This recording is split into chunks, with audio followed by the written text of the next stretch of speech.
নমস্কার বন্ধুরা, কেমন আছেন সবাই? বিনা জিনাতে আপনাদের সবাইকে স্বাগত জানাই। তো আজকে এই শীতের মধ্যে সন্ধ্যার টাইমে আজকে সুন্দর একটা টিফিনের আয়োজন করেছি।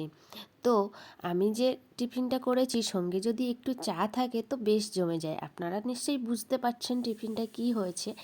তো আমাদের আজকে বাজার থেকে নিয়ে এসেছিলো চিকেন, সেটাকে আমি জল দিয়ে সুন্দর করে ধুয়ে নিয়েছি আর জলটা সরিয়ে একটা পাত্রে রেখেছি।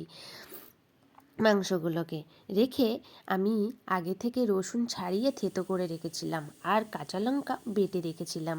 সেই থেতো করা রসুন আর কাঁচা লঙ্কা বাটাটা এর মধ্যে দিয়ে দিয়েছি। আর এটা দেখালাম চাট মশলা, সেটাও আমি এর মধ্যে পরিমাণ মতো দিয়ে দিলাম। পরিমাণ মতো চাট মশলা আর কাঁচা লঙ্কা বাটা আর রসুন সঙ্গে পরিমাণ মতো লবণ আর একটুখানি হলুদ গুঁড়ো দিয়ে এটাকে আমি কিছু সময় মাখিয়ে সুন্দর করে মাখিয়ে, আর হ্যাঁ, পাতিলেবু দিয়েছিলাম, হাফ পাতিলেবু কেটে দিয়েছিলাম। তাহলে কি হয়, এটা ভাজলে সিদ্ধও হয়ে যায় ভাজার সঙ্গে সঙ্গে। এগুলো দিয়ে আমি ভালো করে মাখিয়ে 30 মিনিট মতো রেখে দিয়েছিলাম।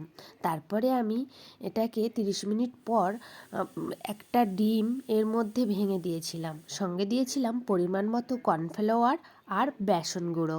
এটা দিয়ে এটাকে আমি ভালো করে মাখিয়ে নিয়েছি। এদিকে আমি কড়াইতে তেল বসিয়ে দিয়েছি, তেলটা গরম হয়ে গেছে। আমি এর মধ্যে চিকেনগুলোকে এক এক করে ছাড়বো। আর যেহেতু চিকেন পিসগুলি বেশ বড় বড়, তাই এই চিকেন পকোড়া খেতে স্বাদ সম্পূর্ণ আলাদা লাগবে।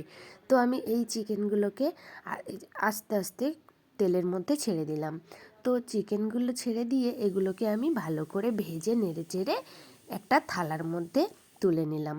তো আমার এই ছোট্ট ভিডিওটি কার কেমন লাগলো অবশ্যই কমেন্ট করবেন আর লাইক করতে ভুলবেন না। আপনাদের একটা লাইক আমার ভিডিও বানাতে আরও বেশি উৎসাহ দেয়। তাই জন্যই বলছি, দেখুন আমার পকোড়া রেডি।